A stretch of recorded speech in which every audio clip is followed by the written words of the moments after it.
Hello. Hello everyone, happy Independence. Yes, so of course, if you're watching this, a few days ago was Independence Day for Nigeria, and we had a lot of conversations. Nigeria clocked 62 years. Wow, And I was that's telling, an old man. I was asking my husband, a 62-year child, what's the expectation? A 62-year-old child is no longer a child. That's an old man. An adult. Should have finished his course and rounding up and giving For years, advice. some nations are 300 years, Jerry. Giving advice. Yes. So, Oh, well, we're on it, and we felt that in line with our independence, we wanted to talk about something relating to that. So, we claimed, or rather, we termed today's conversation the role of family in nation building. We hope you enjoyed today's conversation.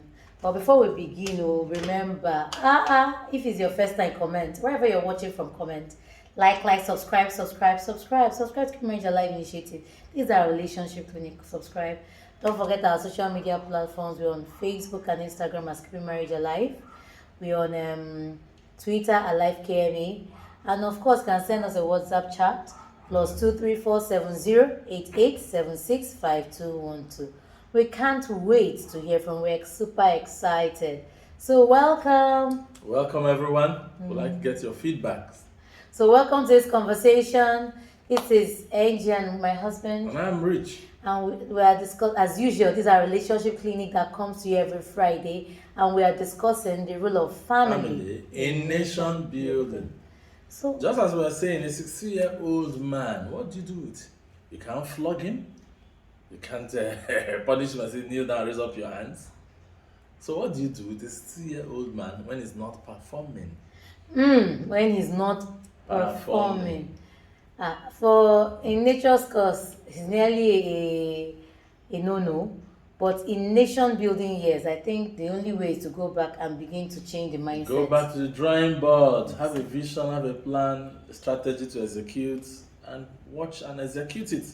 Don't just stop there. I agree with my husband. I also think that one of the key elements that have not been addressed or highlighted is that family plays a major role in nation building. True. Whatever you're seeing in the nation of Nigeria or any nation where you're watching from, it is what is delivered, how we appropriate it in the family that is manifesting in the society. It's literally a mirror image of what's happening in the families Exactly. that exist in that community, in that country. So when you have no respect for the next person in your family, we bring that attitude into the society. When we favor people because and give them positions or have the right children without thinking of the consequences, people favor people outside. When we tell our children to choose between mom and dad, we are telling them that there is the choice, they have the power to choose without thinking of the consequences.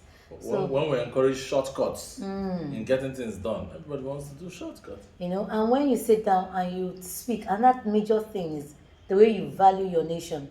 How do you speak about Nigeria to your children? Oh, Nigeria is useless. Oh, Nigeria is this.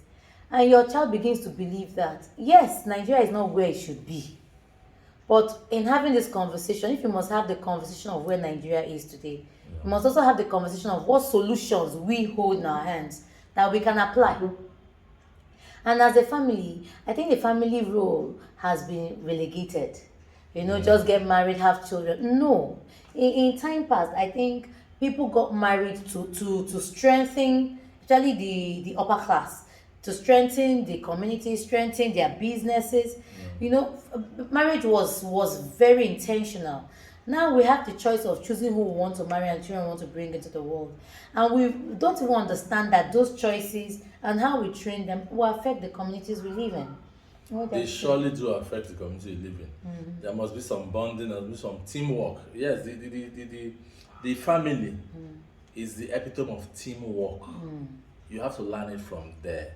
And that comes from the parents. When you are getting involved in projects or going through a situation, make sure every member of the team, of the family, gets exposed to it, gets to know what's going on and how people came out of it. Exactly. When you're going through projects too, we do some bit of that. We say we want to get this now, everybody chips in, everybody sacrifices one or the other So when the project comes, everybody feels like a winner. I played the part. I sacrifice this. And Mimi, what you're saying is very key, because sometimes when you ask people questions, they get very fidgety.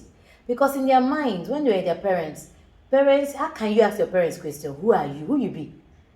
But you know what happens? If we want to build a culture of transparency, of accountability, your children should have the opportunity to say, Dad and Mom, this is not what we agreed. What's going on?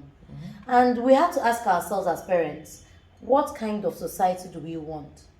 What part will we play? And we began to train our children to be better leaders who can ask questions, who can hold their leaders accountable, who can get practically involved, or else just think things happen. Yes. School fees happen, enrolling for school. But when they get involved, they know that some of these things require some skill, work, yes, and some work and some patience. So your child needs 100,000 naira, and yes, you have the money. Why don't you use that to teach them hard work or the skills that are required? Yeah. Or what solution will you bring? How will you help yourself? What percentage will you bring? Most people don't even, some accent the way people stress your children. We're not stressing them. We're making them responsible adults. Yeah. I remember when our sons, they wanted to buy that basketball. Yes. And they came to us, and we told them that in our budget, we're not interested in any basketball. So what did they do? They went ahead by themselves to save their snacks money. They went ahead to do certain things, and they brought an amount of money, and we supplemented. Yes. Now that ball, we supplemented with just a little bit of it, not the other way around. I remember our daughter. We bought some things, and I think either I got missing or something, so she needed to buy them back. As she came, I said, "Sweetheart, in our timing with you, this is not going to be bought by now." So what did she do? She went to school. When she was still in secondary school then, she went to her friends and said, I would like to make hair. If you normally make your hair to weekends for 1,000, I'll make it for half the price. She's a businesswoman all the time. So they came home, and that weekend we had a full house of people making their hair. She might not have made it as perfect as the 1,000 naira would have made it, but she was able to create a solution that gave her the amount of money, and all we did was top up. Yeah, she put herself on the line, intelligently and diligently too. So as family members, how important is our role in building this nation, or building a nation you're in? You see, when you tell your children it's okay to lie, that's why we have liars as politicians. When we say to our children that they can't question mom and dad, that's why we have leaders that don't want to be questioned. In every sphere, we have them in the offices, in the organizations. When you question them, they feel threatened. But let me tell you, without accountability, we are going nowhere. That's very true. So we have a policy in our house that if you feel that you don't understand, you should feel free to ask, and we are liable to respond to your. It's clear. Yes. So it's clear to you. That's what family should be. So when we were saying the nation has a problem, I think we should actually say the family system has a problem. The ability to speak to people about what citizenship is not. It's not in school, but it's practiced at home. Yeah. Where your neighbor, you don't tell your child that because your neighbor is a Muslim or a Christian, you should never say hi to them, that they will kill each other. Doesn't make sense. The home is the first training ground, actually.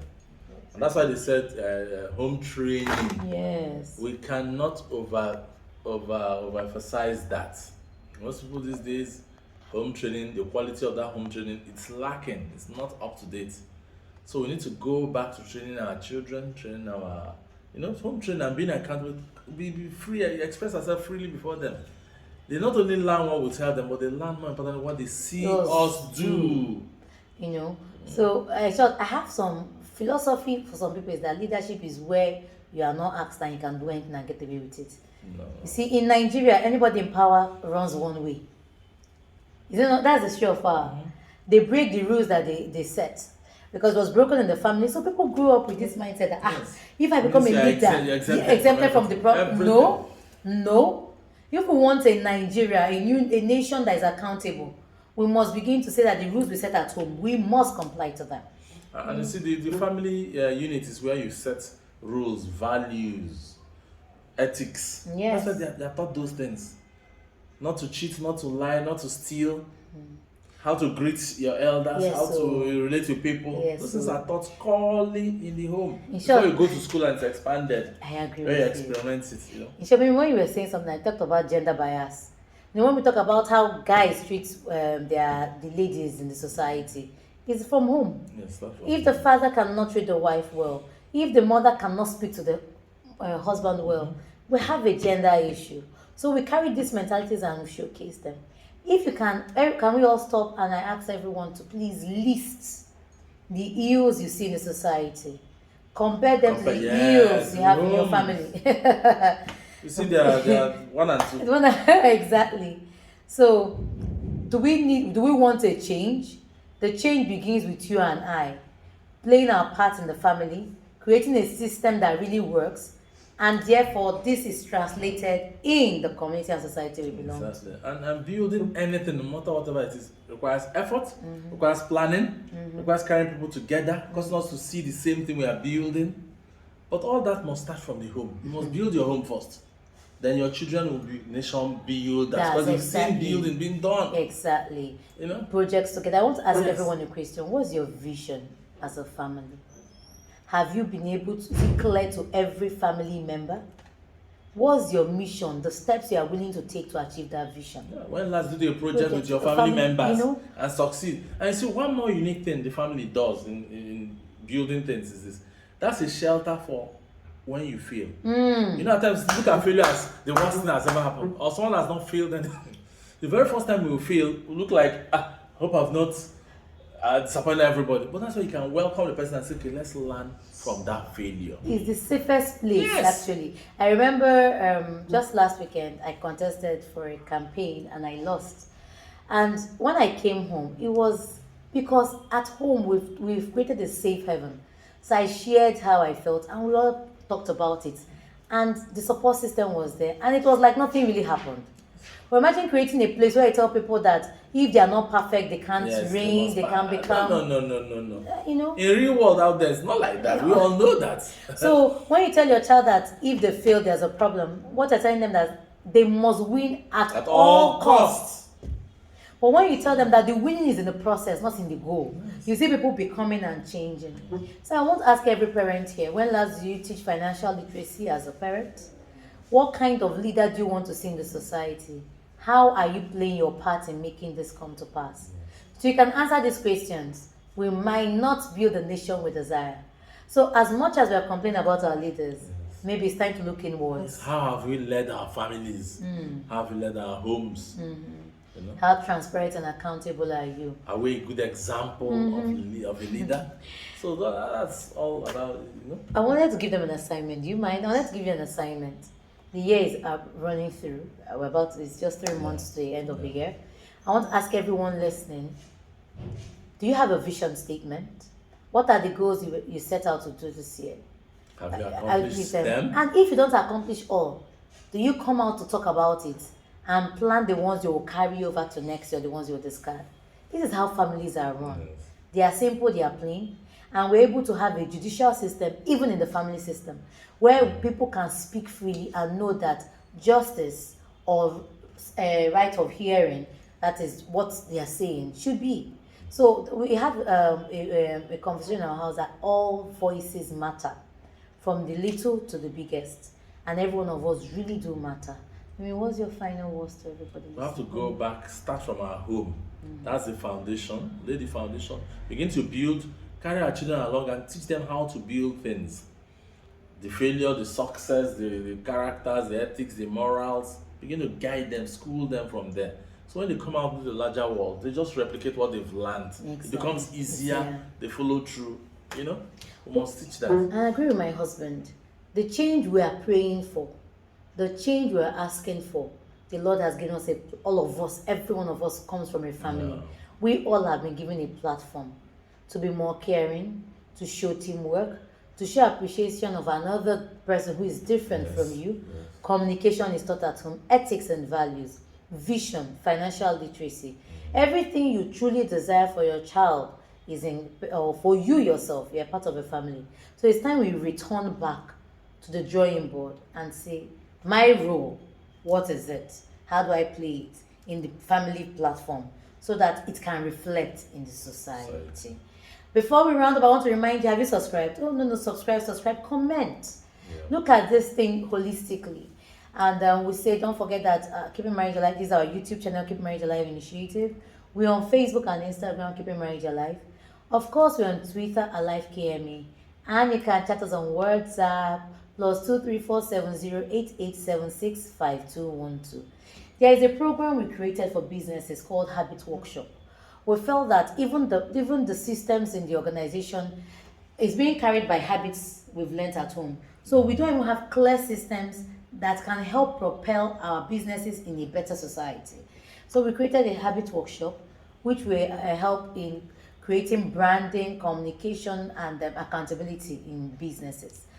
Do chat us and let's partner with you and let's go through this. So as we deal with growth, nation building in the family system, we can translate that to the business and economy, and of course to the larger society. So thank you, everyone. Happy Independence Day. Take care. Bye.